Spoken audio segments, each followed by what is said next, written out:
pase, pierna derecha, directo al arco, golazo, golazo.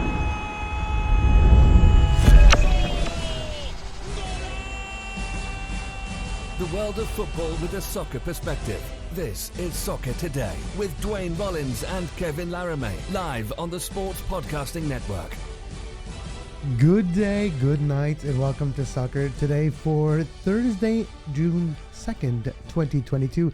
I'm Kevin Laramie, and I'll be joined by Dwayne Rollins in a second. Before that, we will invite you to subscribe to our YouTube page and click on that notification bell so you'll be made aware of whenever we upload a brand new video on our YouTube page. And today, Dwayne, it's a beautiful day, any important day where we unveil the new tiers of our Patreon page.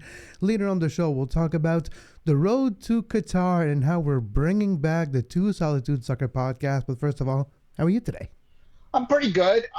I know we have a lot of listeners in Ontario, so I'm just going to quickly give a message that if you haven't gotten out yet to vote, please do so. It's important to have your voice heard, but I'm not going to belabor you any more than that.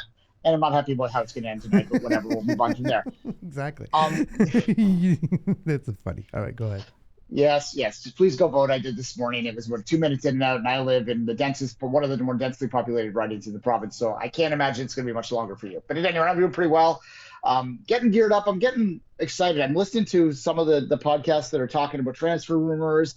The Women's Euro this summer. We got some friendlies coming up in the Nations League. There's some stuff to talk about. I'm ready to gear into my summer. A little frustrated that there's no World Cup because my body is telling me there should be. It's like when you go through daylight savings and you think it's 7 o'clock when it's really 8. Yeah, well, like at least in November when you're like, oh, it's going to be over soon. No, you'll get the World Cup right there. And that'll be a great time. Also, November, everything goes well. My baby's coming to life, so that's going to be another great time.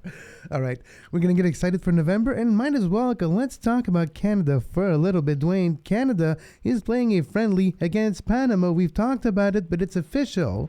Canada-Panama will take place on June 5th at BC Place.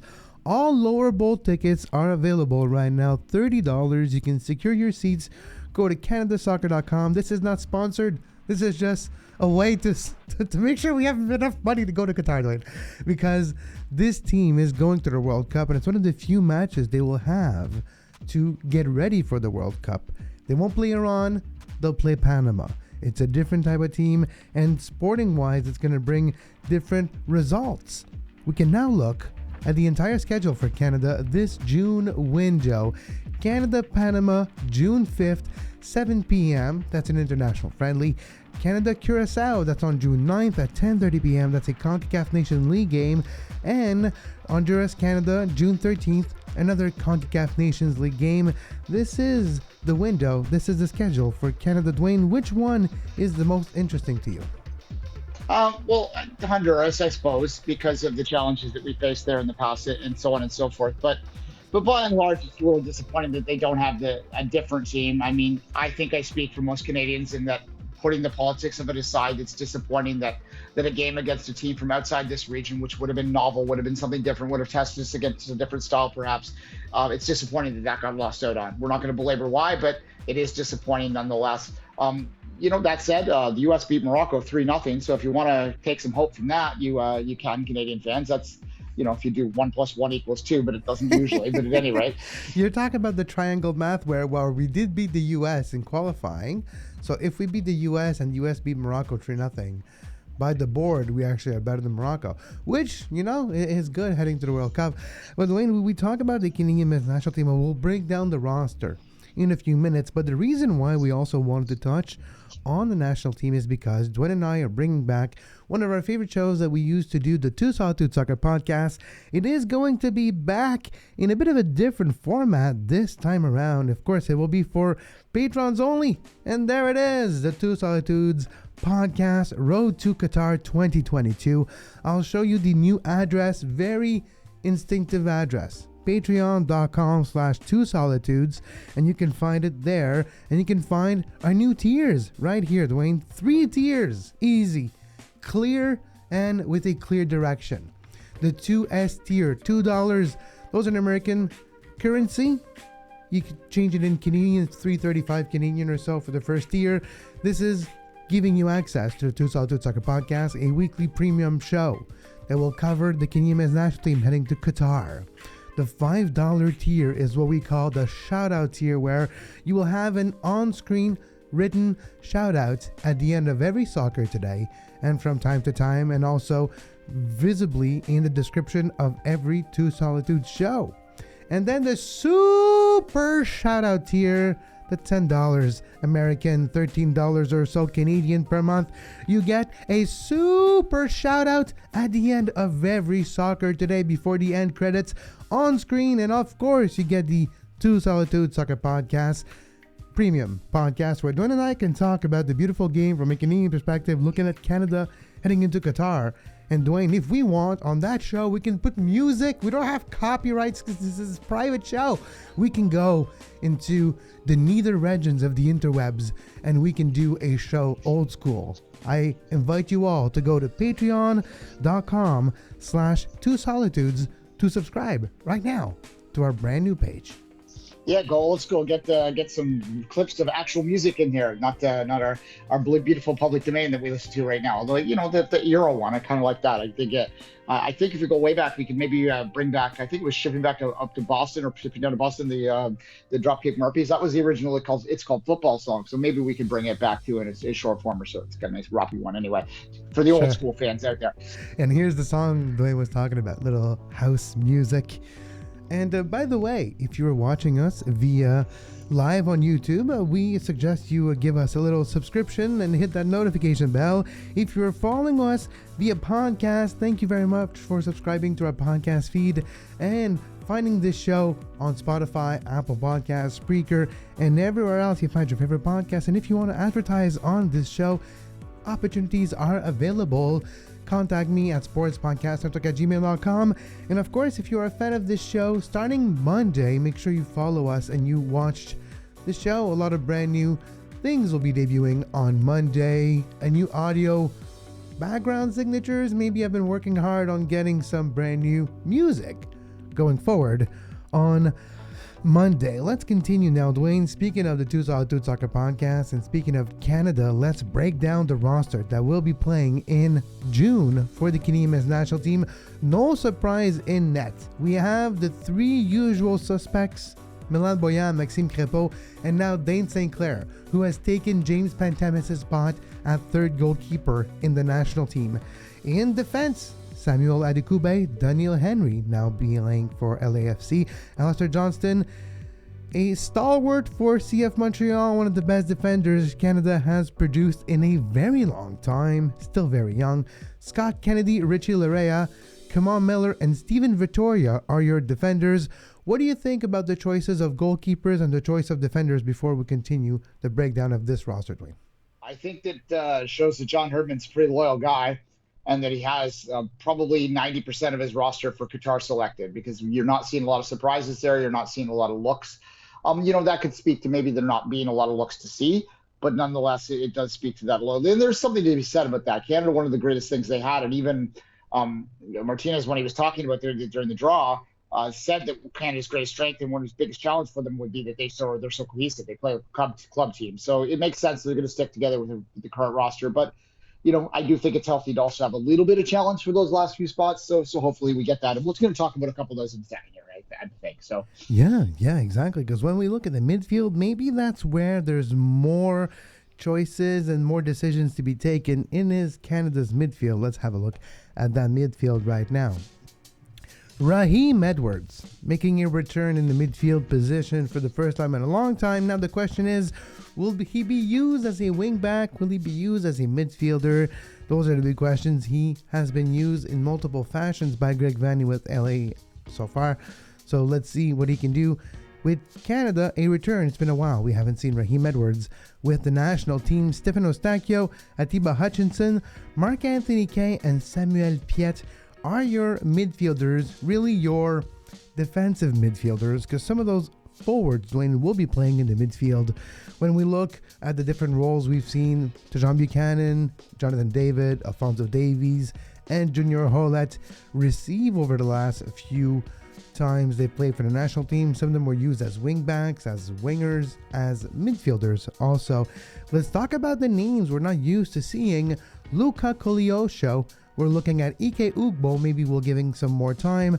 Is there really any positions up for grab for Qatar? Is there anybody in danger also? Yeah, that's an interesting question. And I would say that there might be room for one or two moves on that sort of borderline. I would think the third keeper position might still be up for grabs. I mean, Dane St. Clair, as you mentioned, was in the last couple windows and is back for here.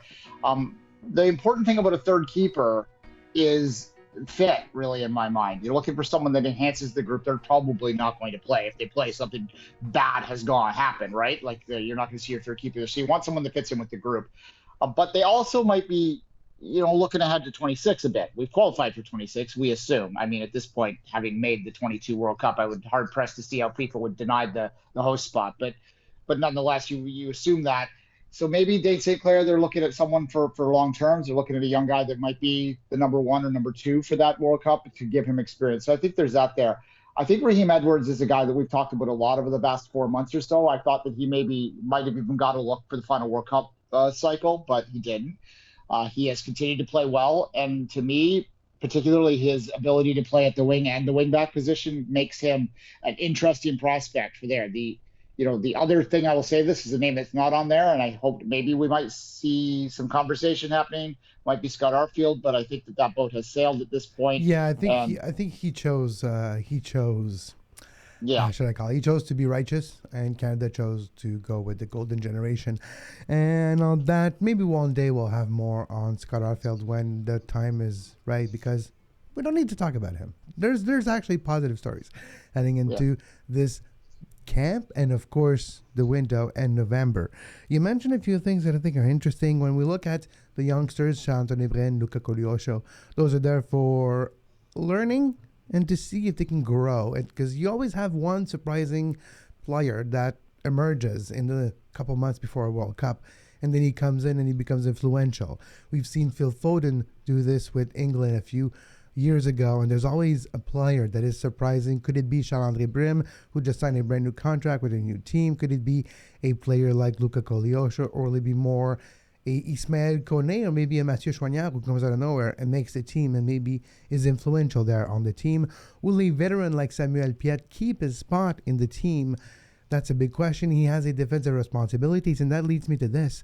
You need players that are different for different situations. In a World Cup situation, you need to get ready for multiple scenarios. A scenario where you are leading, a scenario where you're not leading, a scenario where you need to not concede, and you need to have players that can give you specific task and that you have confidence that they can do that task. Samuel Piette can be brought on late in the game to close the midfield, to close the passing lanes, and to execute the dirty work of defensive midfielders.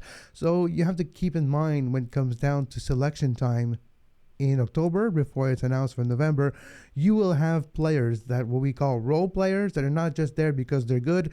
They're there because they're good in a specific role, and they will answer a specific task given by John Herdman.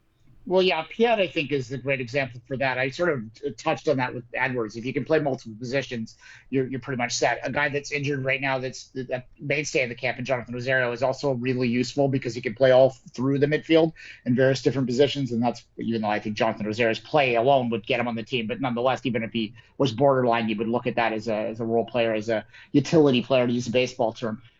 Piette, I would be very surprised if he doesn't make the team, because he is someone that John Herdman has had since the beginning. He's been part of this program through the generations. He can bridge that gap. He can add that leadership. He's good in the dressing room. And as you say, he can be a shutdown player. And we'll hope that we have that situation to use a shutdown player in the World Cup. Wouldn't that be lovely? Maybe we'll try. We need a draw in the dying seconds of that game against Croatia. And you got someone there that needs to make that tackle or that tactical foul. You bring on Piette, Exactly. And there you go. Maybe we advance to the round of 16.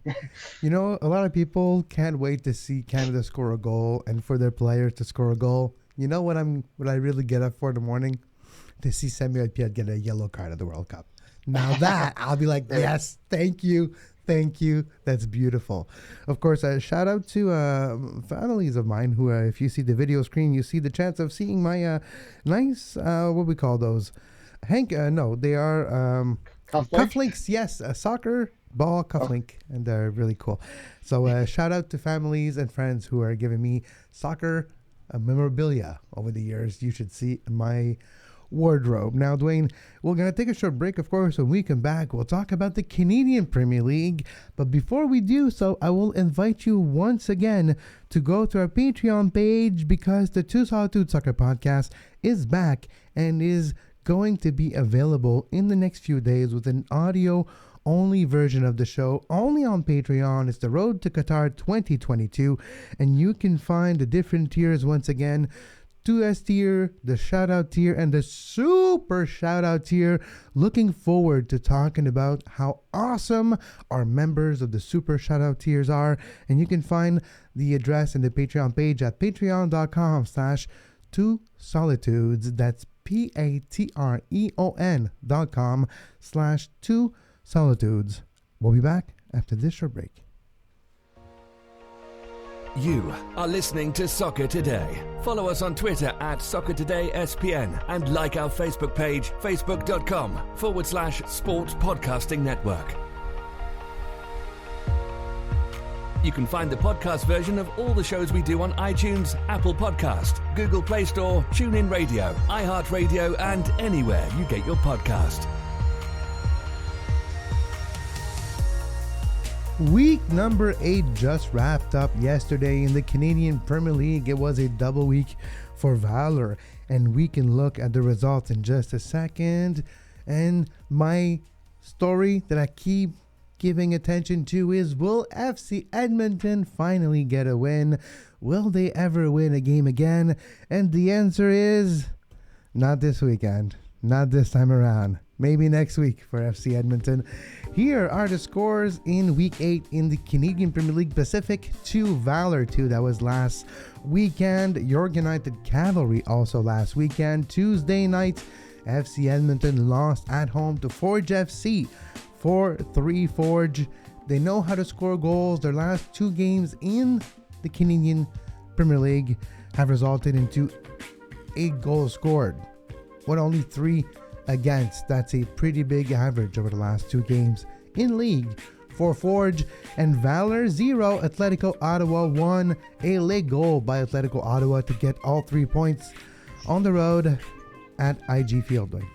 Yeah, look, I watched the Forge game closely this weekend because I wanted to watch Edmonton play specifically, and I pretty much, because of Forge's history, I tend to watch them a lot anyhow. But it was an interesting game. As you say, Edmonton played well at times. They had moments, they had flashes, they had the ability to create something, but they lack something there. There's a little bit of something missing, concentration, focus, experience. I'm not sure exactly which. Maybe it's a bit of everything, because when they let their guard down, Forge just was clinical to get those goals. And, they got one back late to make it a little closer. But ultimately, if you're an Edmonton fan, and we'll talk about that in a half second, if you're an Edmonton fan, it had to be hard to watch them go up 2-1 against Forge and then fall down. The last victory Edmonton has had, just as a put it in context, folks, was the game between Costa Rica and Mexico in Edmonton last year. The final game of the CanPL season last year, a dead rubber for both teams.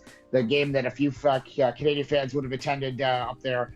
And that would have made that attendance much bigger than it was yesterday, when there had to be, or 2 days ago, there had to be 200 people in the crowd. And I'm not trying to bash those that went. When I say that, it's not. It's just, it's disappointing, because it's scary is what it is. Because you don't want to lose a team. You don't want to move a team. I definitely don't want to move a team. And you got to figure something out. And I don't know what it is. It's a lot of work for whoever takes that over. It's going to be a lot of work.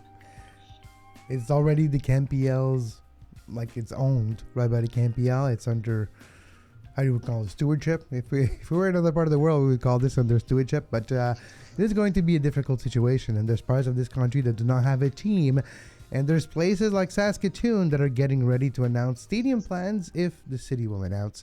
Those are things that you can follow, of course, on the Living Sports and Living Sky Entertainment and all their social media. They've announced that yesterday. We'll see how that comes through. There's still more hurdles to be gone over in Saskatoon, but that was a big one. Now we can go back to look at those scores, Wayne, because when I look at those scores, I see a trend. Forge is starting to score again. Forge is starting to win again. Cavalry is starting to score sometimes, but at least they don't concede a whole lot, and they're starting to get points again.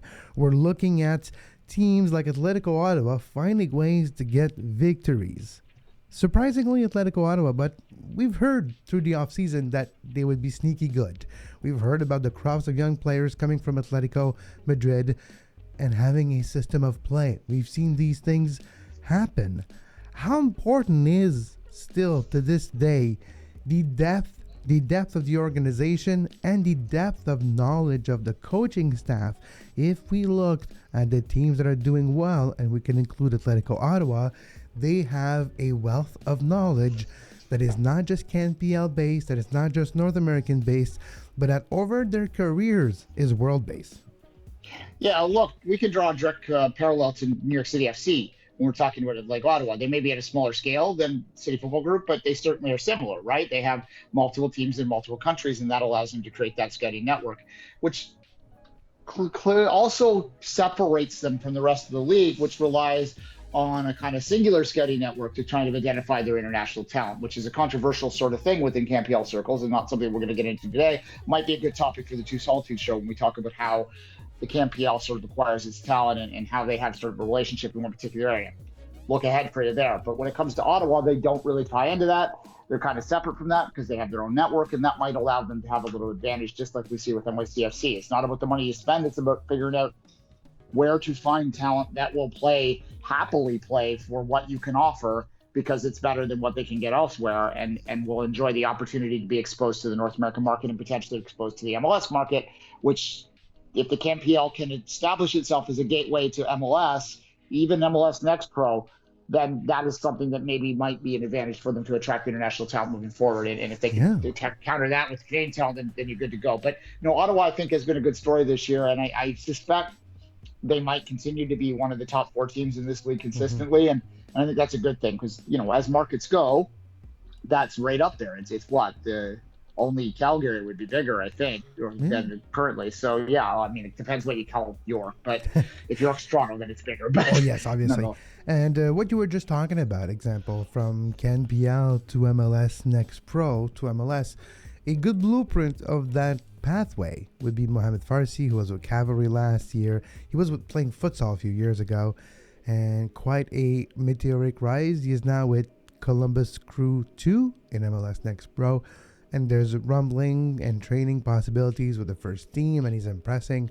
Of course, Mohamed Farsi, a big name in Canadian circles and a known name in now North American circles in soccer. Let's look at the standings of the Canadian Premier League after week number 8. There's more games, of course, coming in the CanPL this weekend. There's no rest for the wicked in the CanPL. On June 4th, we have Wanderers playing York United. On June 5th, Sunday, Atletico Ottawa at home versus Pacific and Valor Edmonton. And Dwayne is showing the Forge scarf. Do you want to talk about the 2020 Canadian Championship final? Is that why you're laughing? Yeah. I just wanted to point it out that the 2020 Voyageurs Cup Championship will be determined on Saturday in Hamilton. I have a split scarf here. Top half says Toronto played Vancouver and Montreal a few times, and Vancouver bailed them out in the end, is what it says.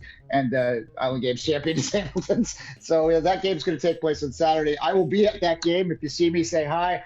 I might be kind of undercover with the Hamilton fans for the march to the stadium, so I'll try and not dress in red. You'll see me there. You'll be in baby blue, dressing with Manchester City colors, and be like, look, I'm neutral. It ain't orange. Yeah. It ain't blue. It ain't red. Oh, no, that's an interesting aspect. We can go back to the standings because I do think there's a couple of interesting aspects with the standings. And, of course, it's still week number 8. But when you look at the possibilities of making the CONCACAF Champions League for the future, next year, the winner of the regular season and the winner of the playoffs of the Canadian Premier League will be in the CCL. That was announced by the CCL yesterday in the brand new pathway to the CCL that would include the Leagues Cup, the revamped Leagues Cup, and everything. The Pacific still doing strong, but Cavalry and Atletico have made a comeback. There was 8 points ahead at one point for Cavalry, for Pacific ahead of the rest. I mean, on top of the standings, it was 16-8. Now Cavalry and Atletico have made a comeback. Only 4 points separates the top and the second and third spot. Forge is back into the conversation, back into a playoff position, now 4th with 3 wins, 2 losses, and 2 draws, 11 points. Valor slipped to 5th, York slipped to 6th, HFX slipped to 7th, but it's very tight between the 4th and the 7th position. Only 3 points separate those 4 teams. And then there is Edmonton. There is a gap, a moat. I call it the Canadian Premier League moat that leaves FC Edmonton outside the Castle ground and by itself outside the village.